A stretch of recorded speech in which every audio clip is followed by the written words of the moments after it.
उम्मीद विद जाकिर खान। बड़ी सब मुश्किलें आई हुई हैं, बड़ी मुसीबतें आई हुई हैं। तबीयत का ध्यान रखें सब लोग, हाथ वाथ धो लें और अपना चेहरा ना छुएं। मुझे तो बड़ी प्रॉब्लम हो गई क्योंकि मेरी हाथ ना मेरे टिकते नहीं। मैं शर्ट पकड़ रहा होता हूँ, कभी कुछ, कभी जेब में हाथ डाल के रखता हूँ। मेरा बेस्ट वही है, जेब में हाथ डाल लो। कोरोना वायरस की मैं बात कर रहा हूँ, फैल गया है। अपना सेहतों का ख्याल रखें भाई सब लोग। इतना आसान नहीं है, बड़ी मुश्किल से ज़िंदगी मिलती है, उसको ऐसे छींकों में तो नहीं गंवाएंगे हम तो जो आज का टॉपिक है उसके बारे में शुरुआत कुछ इस तरह से करते हैं। अपना एक किस्सा सुना देता हूँ मैं आपको। तो 2015 में बम्बई आने से पहले, मतलब मुंबई आने से पहले, दिल्ली में ठीक ठाक नाम था, थोड़ा बहुत लोग पसंद भी करते थे, जानने भी लगे थे। 2-4 वीडियोस थे यूट्यूब पे, अगर आप पुराने ढूंढोगे तो आपको मिल जाएगा कि एक वीडियो जो मेरा बहुत पसंदीदा वीडियो की आधे 25 मिनट की फ़्लाइट है, और वो ऐसे कुछ तो जोक्स हैं, वो सब आप देख लीजिएगा, यूट्यूब पे आप सर्च कीजिएगा। तो जब मैं बॉम्बे आया तो मैं अपने साथ एक एयर के साथ आया कि भाई अपना तो खैर है ही, मतलब नाम सब लोग पहचानते होंगे। मुंबई के रहने सहने में पता नहीं ऐसी क्या ख़ास बात है कि ज़्यादातर यहाँ के लोगों को ऐसा लगता ही नहीं कि उन्हें बाकी हिंदुस्तान के बारे में जानने की ज़रूरत है, या वहाँ लोग कैसा काम कर रहे हैं, क्या काम करते हैं। जैसे कि हमें दिल्ली से सब पता था कि यहाँ कौन कैसा क्या क्या काम करते हैं, पर जब मैं यहाँ आया तो 2-4 लोग जो पिछले 7-8 साल पहले से आ रहे थे, बस वो उन्हें जानते हैं और बाकी किसी को जानते नहीं थे। बड़ा ही ख़राब लगा मुझे। तो ओपन माइक हुआ करता है जहाँ पे सब लोग अपना नया लिख के लेके आते हैं और ट्राई करते हैं। मैं भी आया पहली बार यहाँ पे, किया मैंने परफॉर्म, ठीक ठाक गया। तो जब मैं उतरा तो एक कमेडियन आए और उन्होंने कहा कि अरे तुम बहुत अच्छा करते हो यार, रेगुलरली किया करो। अपने दिमाग में मैं 5-6 साल से कर रहा था। फिर उसके बाद अगले दिन मैं एक बड़ी जगह थी कॉमेडी की, बंद हो गई, खैर वो तो आप कैनवस नाम था उसका, वहाँ पे मैं गया। वहाँ पे मैं परफॉर्म करने के लिए गया तो उन्होंने जो मुझे इंट्रोड्यूस किया तो उन्होंने कहा कि ये नया लड़का आया है, इसको ज़रूर प्यार दीजिएगा। और मैं बड़ा ऑफेंड हो गया, मतलब मैं हर्ट हो गया कि यार ऐसे कैसे बोल दिया मेरे को, नया लड़का कह दिया। खैर मैंने परफॉर्म किया, बड़ा ठीक ठाक सा गया। उसके बाद वो आए, उन्होंने सॉरी सा बोला कि अरे सॉरी यार जाकिर, वो मुझे मालूम नहीं था कि तुम पहले से कर रहे हो। मैंने कहा नहीं कोई बात नहीं, हम सभी नए सीख तो रहे हैं, ऐसे मैंने बोला, ठीक है पर पता है क्या हुआ, अबीश है ना, वो थे उस दिन मेरे साथ। तो उन्होंने देख लिया कि जाके थोड़ा अपसेट हो गए, और बार बार हो रहा था ना, ये लगातार कोई ना कोई कैसे न कैसे ऐसा थोड़ा कुछ कह ही दे रहा है और बुरा सा लग जा रहा है, और नया शहर भी है, दोस्त भी नहीं है यहाँ पे। तो अबीश ने बोला कि जाकिर खाना खाने चलेगा? मैंने कहा चलो। तो उसने बोला कि अरे यार वो इंसान अच्छा है, बुरा मत मानना। मैंने कहा हाँ ठीक है। मैंने कहा नहीं ऐसी कोई बात नहीं, मैंने कहा पर वो बात मैं रख लूँगा, वो बात मेरे काम की। तो मेरे ख्याल से 11 नवंबर की बात है वो, 2015 रात को तकरीबन 2 बजे के आसपास खाना खाने के बाद जब मैं घर गया तो मैंने एक स्टेटस डाला, आज से शुरू करते हैं, तारीख नोट कर लो। ये गुस्से में लिखा हुआ स्टेटस नहीं था, ये कैलकुलेटेड स्टेटस था। और वही बात आज मैं आपसे करना चाहता हूं। वो जो मैथ उस दिन मैंने बैठ के किया, वही मैथ मैं आपको आज बताना चाहता हूं। तारीख नोट करने को इसलिए नहीं कहा था कि एक दिन मैं किसी को बता दूंगा, आज से शुरू करते हैं कहा था मैंने, जो कि ज्यादा बड़ी इंपॉर्टेंट बात है। उस दिन मैंने बैठ के ये सोचा, हो सकता है मैंने दिल्ली में कॉमेडी करी 5 साल, ठीक ठाक चला होगा वहां पे, पर मुंबई में शायद शुरू से शुरू करना पड़ेगा। यहां पे फिर से नर्सरी में एडमिशन लेना पड़ेगा, यहां पे शायद दोबारा से क ख ग सीखनी पड़ेगी। हाँ, मैं अपने आप को दोबारा से स्लेट लेके, चौक लेके लिखने को तैयार हो गया, और शायद वही एक बात है जो मेरे सबसे ज्यादा काम आई। इनफैक्ट एक और किस्सा बताता हूं आपको, ये कॉमेडी के मुतालिक है ये भी किस्सा। जब डेलीगल वाला वीडियो पहली बार अपलोड किया था ना, तो वो पहले 2 दिन चला नहीं बिल्कुल भी। तो जब नहीं चला और मुझे ऐसा लगा था कि चलना चाहिए, तो मैंने अपना लैपटॉप बंद किया, मैंने इंदौर की फ्लाइट टिकट करी और मैं इंदौर चला गया। मेरे घर पे, जहाँ पे हमारा घर है इंदौर में खजराने में, वहाँ पे सिग्नल नहीं आते। मंडे ट्यूसडे तक, सैटरडे को मैंने वीडियो अपलोड किया था, संडे को कोई रिस्पॉन्स नहीं था, मंडे को रिस्पॉन्स मुझे पता ही नहीं चला, ट्यूसडे को मुझे कोई रिस्पॉन्स पता ही नहीं चला। ट्यूसडे को तन्मय का फोन आया, कह रहे तेरा वीडियो चल गया है। पर मैं आपको बताता हूँ कि मैं सैटरडे संडे मंडे क्या कर रहा था। सैटरडे संडे मंडे मैं ये सोच रहा था कि हो सकता है ये जो कॉमेडी स्टाइल है अपना, ये वर्क नहीं कर रहा है, लोग उतना पसंद नहीं कर रहे, तो शायद दोबारा से ड्राइंग बोर्ड पे जाना पड़ेगा, शुरू से शुरू करना पड़ेगा, दोबारा से शायद सीखना पड़ेगा क ख ग इसका। बहरहाल जरूरत नहीं पड़ी, आप लोगों ने सबने बहुत ज्यादा प्यार दिया है। मेरी शायद हैसियत भी नहीं है उतने प्यार की, पर बस मैं ये बताना चाहता हूं कि मैं हर बार तैयार हूं शुरू से शुरू करने के लिए। ये बात मैं आज आपको इसलिए बता रहा हूं क्योंकि शॉर्टकट जो है वो भी शॉर्टकट नहीं है। जब आप कुछ और करना चाहते हैं, अपनी कॉलेज छोड़ के, अपनी पढ़ाई छोड़ के, अपनी नौकरी छोड़ के, जब आप अपना काम करना चाहते हैं, अगर आपने एमबीए किया तो इसका मतलब ये नहीं कि आप गाना गाने लग गए तो एमबीए प्लस सिंगर नहीं हो जाएगा वो।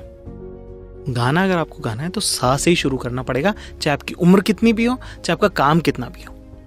तो बहुत सारे लोगों को लगता है कि यार मैं तो राइटर बन जाऊंगा तो मेरी लाइफ ईजी नहीं होगी। उसकी अपनी शुरुआत है, उसकी अपनी जर्नी है। आपको एज अ पर्सन, और ये बात हम उम्मीद में बार बार कहते हैं कि सीखने के लिए हमेशा तैयार रहना पड़ेगा। आज मैं आपको कह रहा हूं कि शुरू से शुरू करने के लिए भी आपको हमेशा तैयार रहना पड़ेगा। जिंदगी ऊपर और नीचे होती रहेगी, आपकी भी मेरी भी।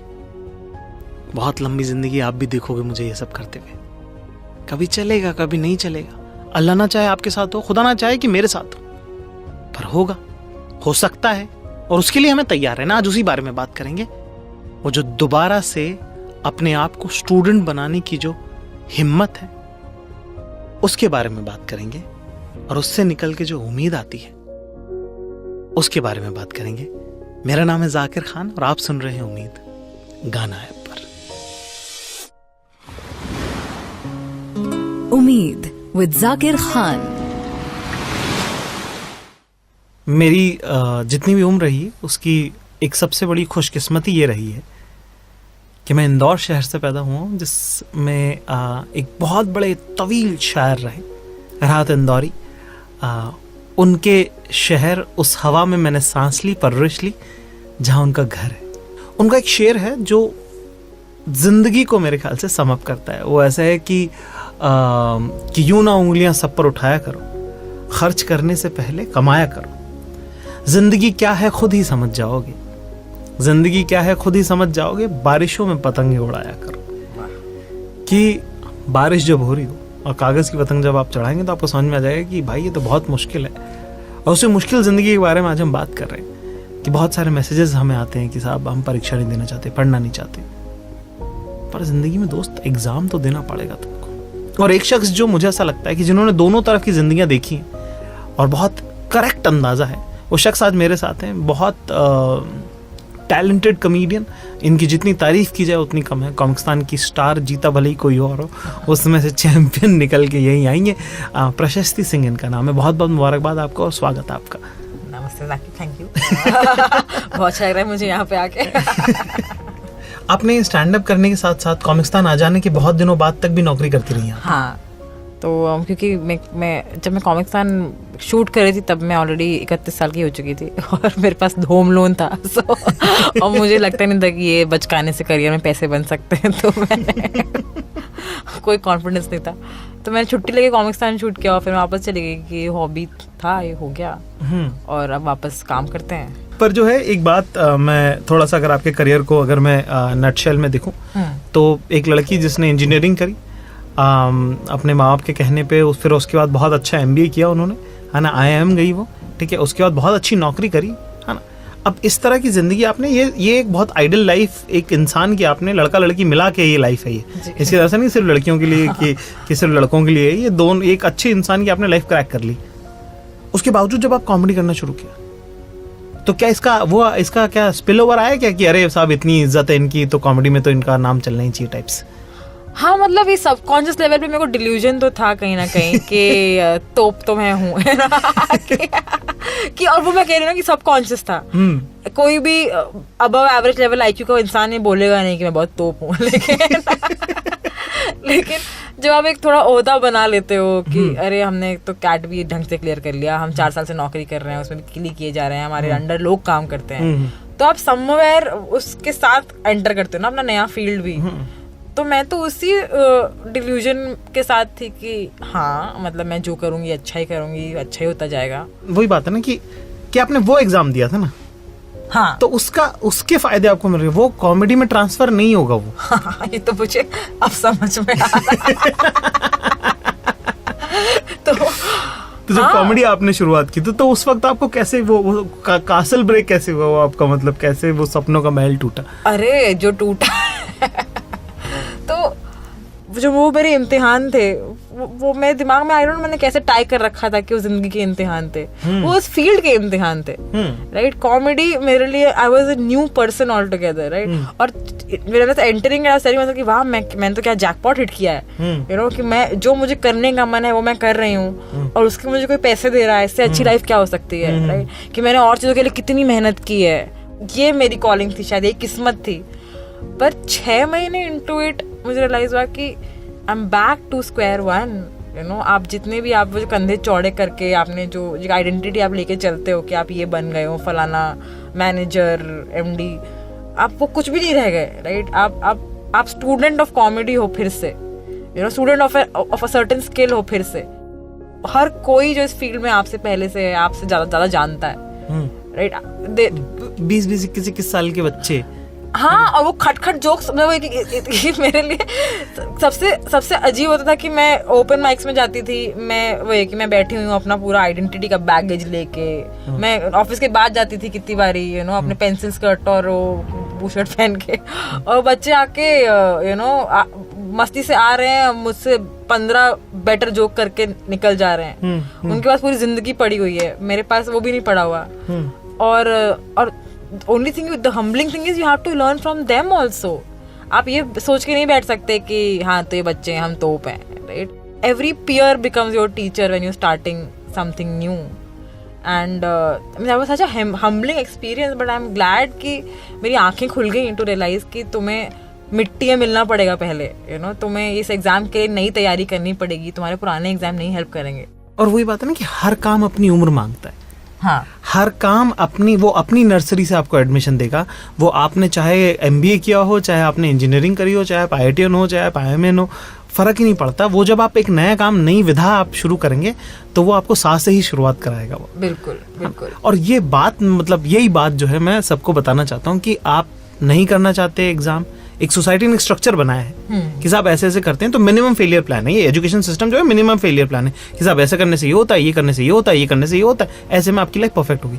तो एक तो ये तरीका है जीवन जीने का. पर अगर आपको रूल ब्रेक करने हैं, ग्रेट, प्लीज गो अहेड, करिए, हमने किया है. पर मैं ये कह रहा हूँ कि ये जो 31 साल की कॉर्पोरेट बॉस प्रशस्ति की, वो जो 21 साल के बच्चों के बीच बैठ के जो जिल्लत महसूस करने की परीक्षा है ना, अगर कुछ और किया तो फिर वो देनी पड़ेगी. बिल्कुल. फिर वो जो होम लोन नहीं चुका पाने की इनसिक्योरिटी है, फिर वो परीक्षा आपको देनी पड़ेगी. प्रशस्ति ने जो किया है, प्रशस्ति आज फेयरली सक्सेसफुल है. प्रशस्ति के साथ के और भी बहुत सारे लोग हैं जिन्होंने कोशिश करी पर वो नहीं हो पाए. वो रिस्क भी एक एग्जाम है और वो सब आपको लेना पड़ेगा. वहां पे मिनिमम फेलियर प्लान है, यहाँ पे मैक्सिमम फेलियर प्लान है. और वो रिस्क जब आप लेते हो, स्टेप जब आप उठा रहे हो, तो मैं बस ये चाहता हूँ कि आप टोटली अवेयर हो उस बात से कि भाई साहब ऐसा है, ऐसे नहीं. 14 की साल नहीं चल रही बिल्कुल. ये टॉफियां नहीं बट रही यहाँ पे. यार ऐसा, अरे यार मैंने देखा है, उसने पता ये किया था, इसकी वजह से उसका ये हो गया. ना ना ना ना ना ना ना ना ना, शुरू से शुरू करना पड़ेगा. बिल्कुल. जब आप मेन रोड छोड़ के जंगल के रास्ते से जाने की कोशिश करते हैं तो शेर भी आएगा, भालू भी आएगा, चीता भी आएगा, हिरन भी आएगा. वो सब कुछ जो है उसके लिए आपको तैयार रहना है. और एक बार जब आप उस सब के लिए तैयार हो जाते हैं ना, तो जो आपकी मेहनत है और आपका जो एटीट्यूड है, उससे जो उम्मीद आएगी ना, वो सिर्फ आपके काम की नहीं होगी. आपके जैसे, आपके आसपास वाले और आपको देखने वाले, उन सारे हजारों लाखों लोगों के लिए एक नई आशा की किरण होगी. वो उम्मीद जो है छोटी सी ही सही, थोड़ी मुझे मिली, थोड़ी प्रशस्ति को मिली, और वो ही जुड़ा के हम आप सब लोगों के लिए लेके आए हैं. मेरा नाम है जाकिर खान, शो का नाम है उम्मीद, और आप इसे सुन रहे हैं गाना ऐप पर. उम्मीद विद जाकिर खान.